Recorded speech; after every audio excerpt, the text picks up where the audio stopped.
白菜是秋冬季节最主要的蔬菜之一，是百姓餐桌上最寻常不过的菜品。但要说起营养成分、食疗效果，可是一点也不普通。因此，白菜也受到了人们广泛的喜爱。可是吃来吃去，您是否也苦于炖白菜、炒白菜这些单调的菜品了呢？别发愁，健康新时代为您带来新菜品，让您餐桌上的白菜告别单调，告别乏味。精彩节目不要错过。走进健康新时代，快乐生活吃出来。您现在正在收看的就是每天带给你好味道以及很多养生知识的健康新时代。中国人呢特别喜欢吃白菜，不管是春夏秋冬，还是在中国的大江南北，随处呢都能看到老百姓的餐桌中常有它，也就是这个白菜。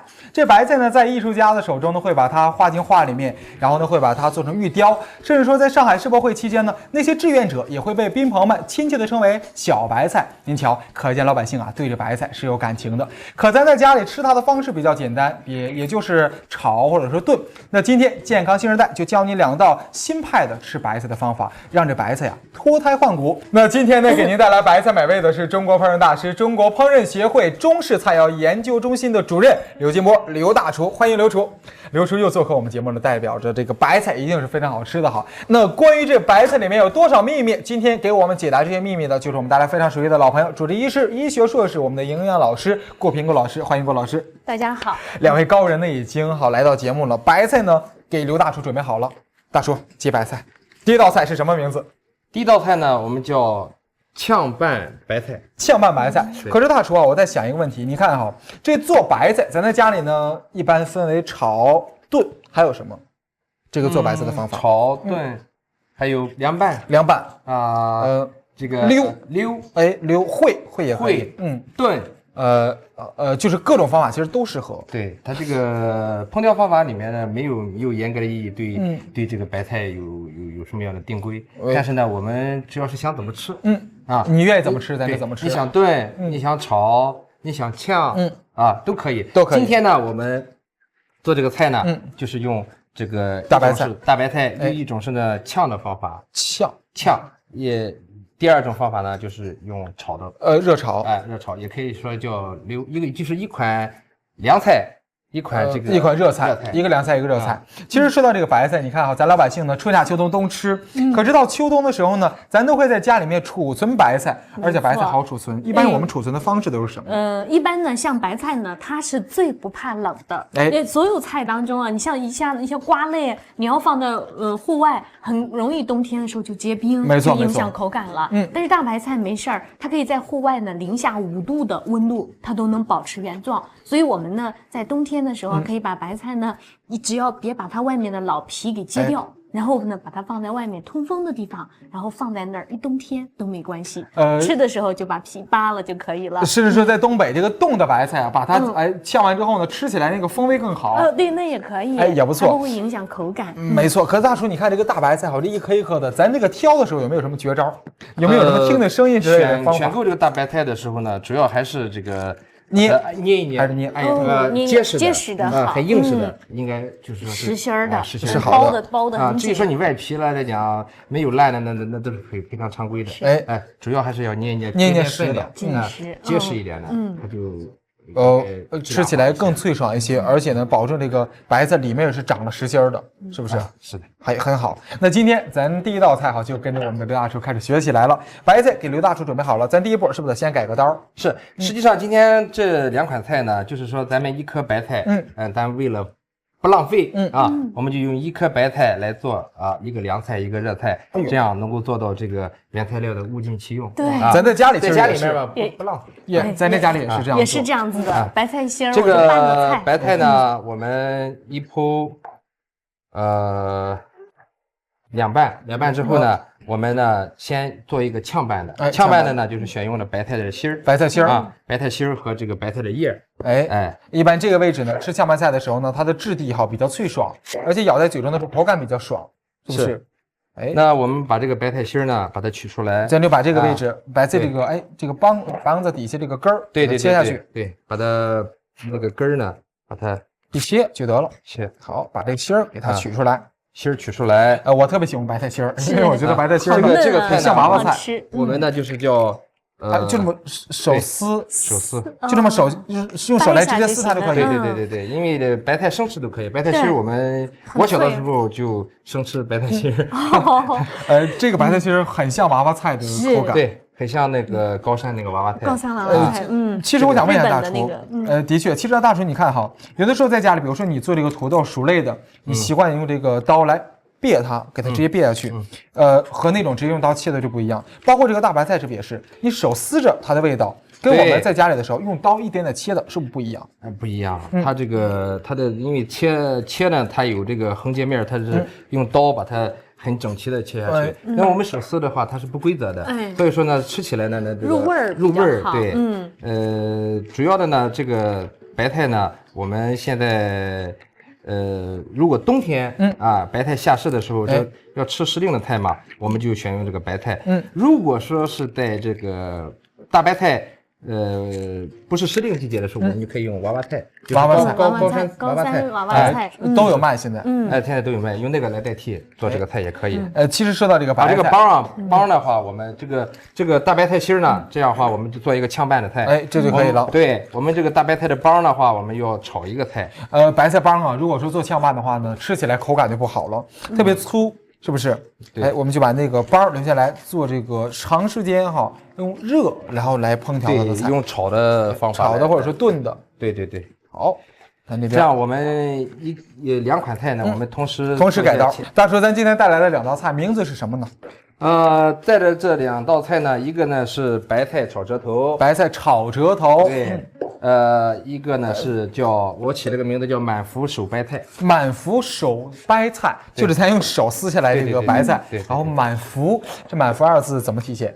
满福嘛，就是一个寓意，福气多多嘛。福气多多。那老师，我想问一下，这个白菜究竟有什么样的营养价值呢？白菜的营养价值呢，应该是它是我们现代人吃起来呢最低能量的食物了。低能量，它的热量很低，里面的糖含量脂肪都是非常非常低的，所以吃起来不长肉。但是呢，它的粗纤维比较多。所以呢，有润肠通便的作用。在我们冬天的时候，冬季进补往往会吃很多大鱼大肉。如果吃一点白菜可以帮我们排毒。另外呢，这个白菜呢是女性必不可少的一道食材。对女性很好。对女性很好了，因为咱们现在发现呢，日本人和咱们中国人得乳腺癌的特别少。没错。那么主要原因是什么呢？吃白菜。就是吃白菜是有很大关系的，因为白菜里呢，它有一些成分、一些化学物质可以帮助我们分解体内过多的雌激素，所以呢，可以防止女性的乳腺癌。那么也是非常棒的。那么另外呢，白菜呢吃多了还有美容的效果，还能美容，能美容，因为它富含有维生素 C 和维生素 E 这2种呢维生素都是美容养颜的，所以呢非常好。跟咱们着急相处的白菜，以前的时候只是把它作为一种现在来讲比较便宜的食材，买起来呢很省钱，对，然后吃起来味道也还不错，没想到这个营养价值还是挺高的，还挺高的，是不是？所以说呢更该重视起它来了。那今天这第1道菜呢，咱先做个热炒，是不是？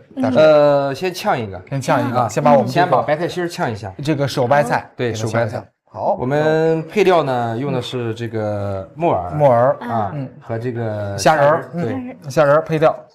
这样的话就是海鲜和这个海鲜和白菜还有菌菇类都有。对。好，捞出来。这个很简单。这是一道凉菜。算是一道凉菜的热制凉吃。对，挺新鲜的哦。温炝，OK。像有的家庭里面呢，炝那个大头菜，实际上都是这样一种类型。对，没错，就是一道炝的，但是是拌着吃的。对。其实我觉得老人很适合。我有时候给糖尿病人讲早上起来吃个凉拌菜，他们就会非常反对。为什么？觉得早上起来吃凉拌菜太凉了，胃不舒服。那我就建议他呢，把菜炝一下，就用热水呢，就是稍稍的就是这种温炝的温炝的方式，然后热水戳完以后呢，我们再拌一下，吃到肚子里是热乎乎的，很舒服。这个虾仁呢，我们水焯就可以，不要用滑油。在家里面呢，不方便用油的这个数量呢用的太多，这样用水焯一下，放点这个花椒酒，放点盐，稍微给点味儿就可以了。而且这个虾仁熟了之后呢，我们呢这个捞出来，直接把它放在这个容器里面，直接来炝拌就可以。OK， 那好，那现在我们把这个夏日号先慢慢的炝着。其实说到这个白菜，你看咱白菜呢，咱从古至今吃了好多年，好几千年，也有一个说法说这个100天不吃白菜会中毒，会不排毒，这个道理有没有？有一定的道理，因为白菜呢它含粗纤维多，里面的这些纤维呢是能帮助咱们排除体内毒素的。那么尤其是呢，你像100天呢就差不多3个月了，你这3个月期间呢，一点点粗纤维的东西都不吃，如果吃肉、鱼、蛋、奶类吃多了，它肯定是毒气就比较多。就是说富贵人家可能不太喜欢白菜，因为白菜呢相对来讲便宜。对，一般他就说青菜豆腐，尤其是我们说白菜豆腐啊，其实是最养人。但是呢，这个都是从古时候传出来的，是不是？但是不管怎么样，请记住，这白菜的粗纤维对身体是很好的。那今天我们把虾仁和它一起来搭配，又多了一份营养。是虾仁的营养主要是虾仁呢，主要是它有这个健胃补脾，而且呢就特别有助于消化。蛋白质也是比较丰富的，而且是比较优质的蛋白质。优质蛋白质。来点小葱，咱这边来点小葱干辣椒啊，咱这要油泼吗？对，要油泼一下。我很喜欢油泼辣子的那种感觉，那种拌起来的时候那么我们用的呢，就是调料呢很简单，就是1比1的比例。酱油一般的就是说这个用美极鲜酱油也可以，用李锦记的这个蒸鱼豉油也可以，反正就是这个酱油类的。我感觉就是鲜味的酱油，对，鲜味酱油，鲜的。对。那么用最简单的生抽可不可以？可以啊，也行。看凉拌菜，就是有点鲜味的酱油。没错。这个量有多少？那个量大约在25克到30克吧，35克至30克。再用我们的那个山西陈醋，陈醋，还有加陈醋，陈醋一般在很多这个陈醋和这个酱油的比例呢，1比1就可以。1比1，就是说它和酱油都是25克至30克。对，老陈醋味道比较冲，但是好吃。对，它要用热油一浇上之后呢，咸咸的，有点那个醋的那种芳香的味道，呲啦的一下，又酸然后又辣。对。好，咱现在呢，这个所有配料准备好之后，再来点调味。对，再调点那个盐。盐的量不要太多嘛？对，盐放的挺少的。那这道菜其实我们就是不想有酱油的这种有鲜味就可以了。再一个，这个白菜菜青有甜味，对，有时候特别咸的话吃不到那个回甜了。是没错，真的是。其实白菜呢是特别适合我们这样的话就可以来浇这个热油了。现在在锅中来点油，给它热一下，来一点点油。这个油泼的时候，咱直接把辣椒放进这里面去。对。但我说这个不容易掌握，咱可以把这个辣子放在上面，直接泼。也行，是不是？我主要呢是要考虑到这个家庭里面呢，要把这个辣子把它油炸一下。如果说直接泼在辣椒上也可以，但是呢，家庭里面一般掌握不住这个油温，总觉得很害怕，这个油很热的话，这个会崩到自己。对，没错。这样的话，我们可以分2步走。在酒店里面呢，我们就直接浇上去就可以了。你看，现在我们这边这个辣椒呢，先给它炸一下，这样的比较香。然后我们这个油呢，在几成热的时候给它泼上去呢？9成吧，8、9成热的时候，那就一定要热一点，就准备开始冒烟的时候。对，差不多。这个油的量大概要多少？咱这一份菜大概多少？一份菜的话要50克油吧，50克油。对，油不要太多，是不是？一点就行。可以再放一点香油。如果想让它香的话，这个菜更香的话，可以放点香油或者麻油。就是麻油很好吃，对，是不是？对，很棒。其实这时候也可以爆2粒这个花椒粒哈，也很不错。是的，可以。这道菜啊，我觉得吃在嘴中的时候，那个感觉一定是有点辣的，是不是？辣。然后呢，有一点点这个白菜回甜。对，白菜回甜，有点咸的，微微有点酸。酸头。很多凉菜，北方人很多凉菜都要放点醋。没错。放醋了。如果说你不喜欢醋的话，建议你可以用苹果醋来代替，是不是？那个味儿更柔和一些。好，这个油差不多了。差不多了。好，我们要滋辣，然后把这个泼上去之后呢，咱这个手白菜就好吃了。不用放味精什么的哈。不要放，不要放。我们不主张用这个味精。再说这个油温很高，把味精放上去就高温对分解了就不好了。味精不但不鲜，反而还有苦味儿。还有苦味儿，而且味精呢对人身体真的是很不好，所以说我们不建议大家吃。很多人现在不吃味精，都不吃了。好，基本上 OK， 差不多了，是不是？我们就辨别它已经准备开始冒烟的时候，对，就 OK。好，泼上去。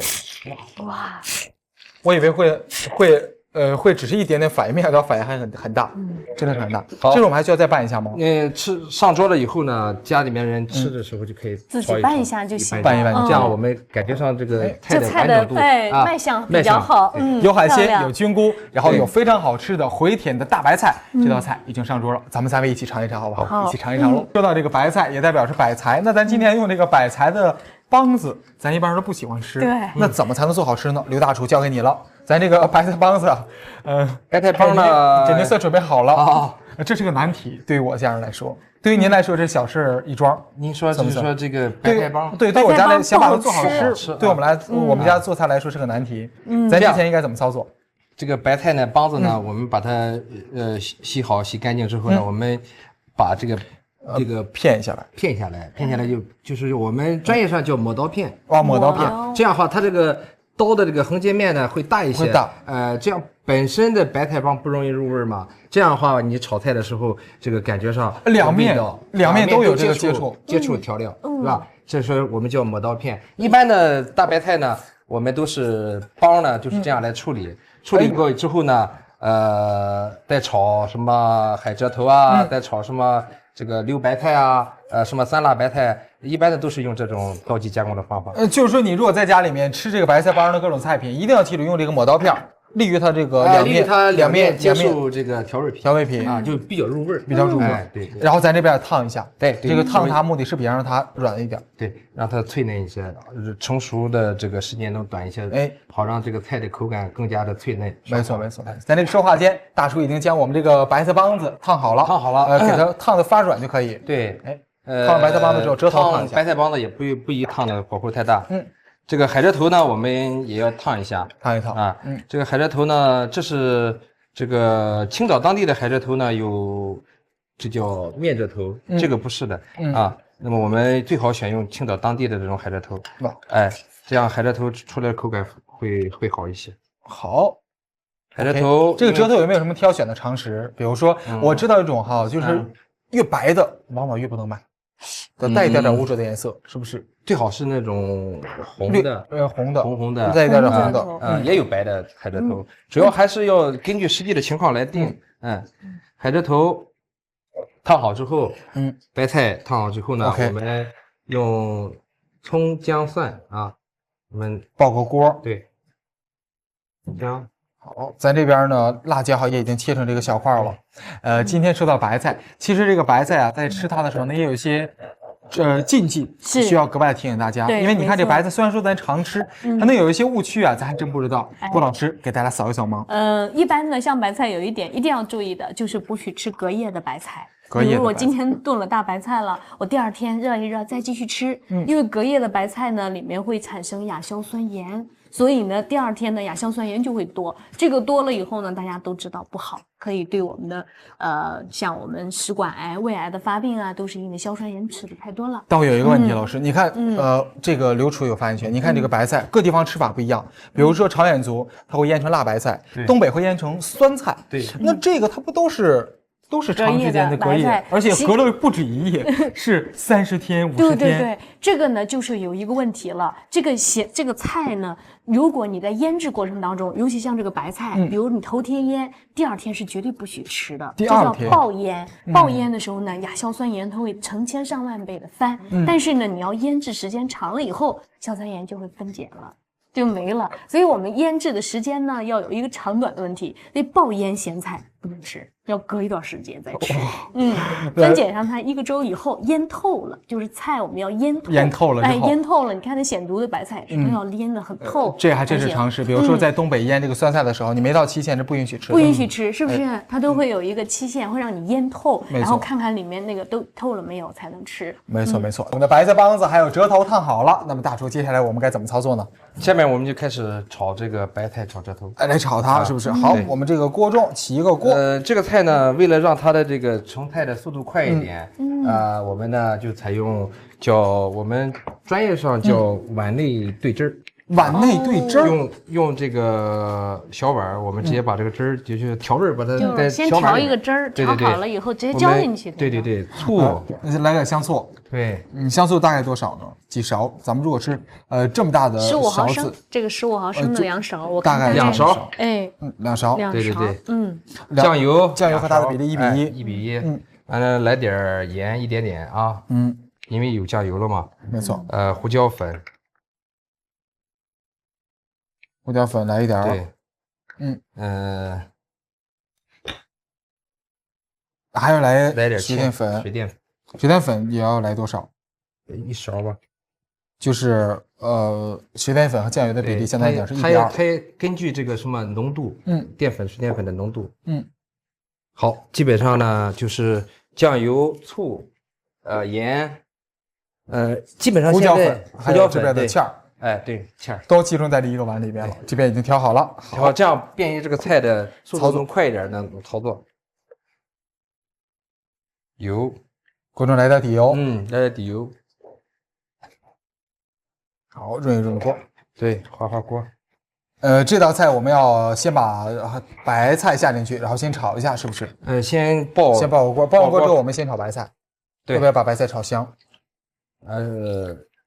炒香之后，然后再把稍微炒就可以，但主要是爆香锅，把这个葱姜蒜和辣椒丝儿爆香了。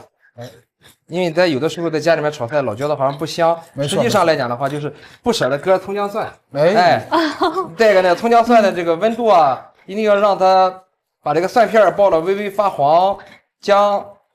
葱也是稍微煸一煸，煸的时间稍微长一点，就是让它彻底这个香味在油中释放出来。对，香味在油中的释放出来，这样的话你炒出来的菜味道才能够香好吃。甚至说您在家里可以一次性做一个自己在家里爆点这个葱油或者是蒜油都可以。是。这样我把青红椒呢放进去，稍微煸炒一下，为了要让它的这个颜色啊。好，白菜放进去，这时候火呢可以调的大一点，放料酒来一点，对，料酒其实我觉得这道菜呢，如果是一块将这个汁儿淋上去之后呢，应该会有一些这个醋的味道，这个醋的味道和白菜比较搭，我个人是觉得。这个时候呢，我们就可以把这个料汁儿，料汁儿。放进去，把它一次性倒进去吗？还是说一次性倒进去？一次性，对。好。炒到什么程度的时候放入我们的料汁呢？煸炒1-2分钟就可以。1-2分钟，好。对。哇，还是挺香的。今天说到这个白菜，刚才老师说有一些禁忌，那么没错，还有什么样的禁忌需要强调给大家？一般呢，因为像我们这个白菜呢，那么大家一定要注意，就是在切的时候最好顺刀切，顺着纹理。对，顺着纹理。那么最好呢，就是焯水的时间不要过长。那么过长了以后，很多营养素就损失了。那么所以我们要注意呢这个问题。焯水，刚才也要焯一点点的时间。对。那么这边我们的白菜在说话间已经 OK 了，选了一个精致一点漂亮的盘子，长的这个底碟，好放进去。哎呦，这道菜你看，因为有芡的关系，所以说这个出来这个菜呢黏黏糊糊的，而且这个醋的味道比较足。我觉得这道菜你看醋味都已经飘出来了，醋味还是挺抢味的。但是你想，这个折头我觉得很喜欢醋。你像我们经常吃的老醋折头，因为海蜇头本身它没有什么味道，醋味真的是很重，不知道你能闻没闻到哈。不过我觉得这道菜真的是不能再加长了，因为你看这个感觉，无论是成菜的效果，还是说制作的方法，包括食材的选择，都是最家常的，是不是刘厨？是。那咱现在就在这里给大家尝一尝这个家常菜的好味道，来一起来享用一下两位。看着颜色就很有食欲啊！没错，这个白菜帮枣挺软塌的。对。醋的味道很棒。如果没醋的味道，这道菜应该海蜇头的味道都入味了。没错，这个如果说没有醋的话，这个白菜会欠缺很多味道，是不是？还是关键的还是在这个调味上。调味呢，汁呢，醋、酱油盐。再加点胡椒粉，最好再来点香油。它这个比例和量是什么样子？我们再强调一下。醋和酱油的比例呢，1比1就可以。1比1啊，都是2大勺啊，2勺，2勺就可以。那个盐不要放的太多，盐一点点，哎，盐少一点，胡椒粉少量啊，然后就是我们非常好的水淀粉1勺，必须要用水淀粉，这个容易将这个折头和这个白菜能挂住味道。我感觉这个白菜和折头都挺容易出水的，是啊，好像有点是淀粉呢，能把它给包住。对，没错。